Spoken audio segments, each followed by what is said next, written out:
Hi everyone, it's Danny from OrchidNature.com. So today I'd like to talk about why is it so important to identify our orchids and know exactly what they are and why not their parentage. This is really important in my opinion, and unfortunately, as you may know, not many of them come with name tags, especially in grocery shops or garden centers. Now, I'll give you some examples. As you may know, in some countries or parts of the world, intergenerics, which can be Oncidium hybrids or Odontoglossum hybrids or Miltoniopsis, they come under the name of Cambria. And you can find Nellie Eiler orchids or Bellara orchids or Odontoglossum hybrids under the name of Cambria. Now, all three of these orchids have actually different needs, even if they have the same name of Cambria. For example, the Nellie Eiler orchid really likes moisture in the pot, likes cooler temperatures, and will bloom better if it has a lot of humidity in the air. Now, without these factors, you might really not grow it successfully. She tends to be a fussy orchid. On the other hand, the Bellara is very easy to grow, so even if she likes moisture in the pot, she's not really fussy about cold temperatures or humidity in the air. So if you successfully grow Bellaras and you want to extend your collection to more Cambrias and you buy a Nellie Eiler, you might have the big surprise that this one will not perform as good as this one. Now, both of these orchids really don't require too much light.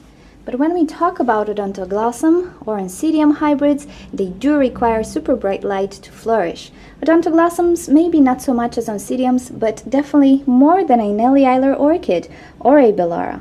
So if you try to grow this orchid under the same light conditions for a Nellie Eiler orchid, you will most likely discover that this one doesn't have such a good growth. So here is the problem.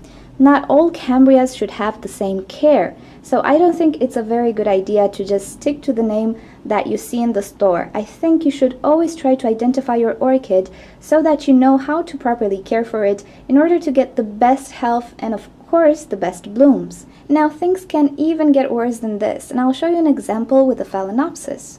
Now this little beauty was purchased from a grocery shop. Of course, it didn't have a proper tag, it only said Phalaenopsis mix or something like that.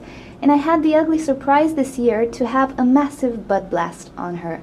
Although she was kept in the same conditions as my other Phalaenopsis, which are doing great, she's super healthy, root system is good, leaves are good, there's no pest infestation or anything like that. I went mental trying to figure out what is wrong with her. Now, with the help of my friends on OrchidNature.com, we talked about it, and I think we found the answer.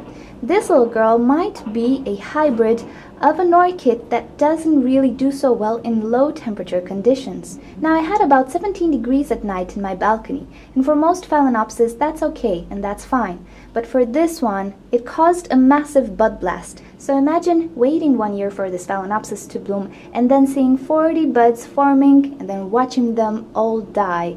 Now this is really heartbreaking, and this little flower opened just because I got her in the house where the temperatures are higher.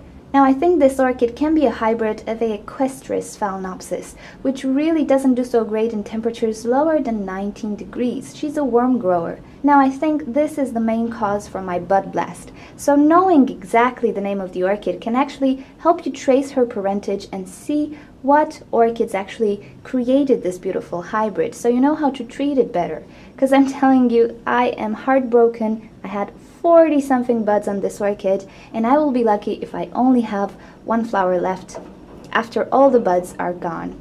Now this is the same for other types of orchids, Cattleyas, Dendrobiums, especially deciduous Dendrobiums, or the ones that do require a winter rest. You never know how to care for an orchid until you have the proper name and you can find information on the internet regarding your specific hybrid or species.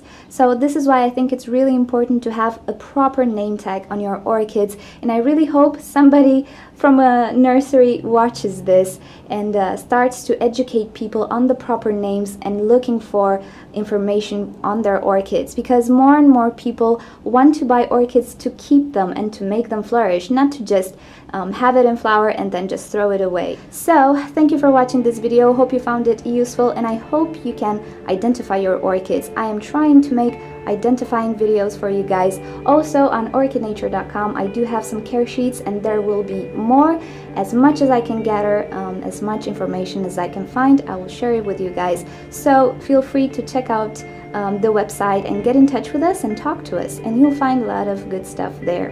Okay, thank you for watching. If you liked this video and want to see more, don't forget to subscribe to my channel. And if you have questions or suggestions for me for videos, leave them in a comment below and I'll try to get back to you. I'll see you next time. Bye!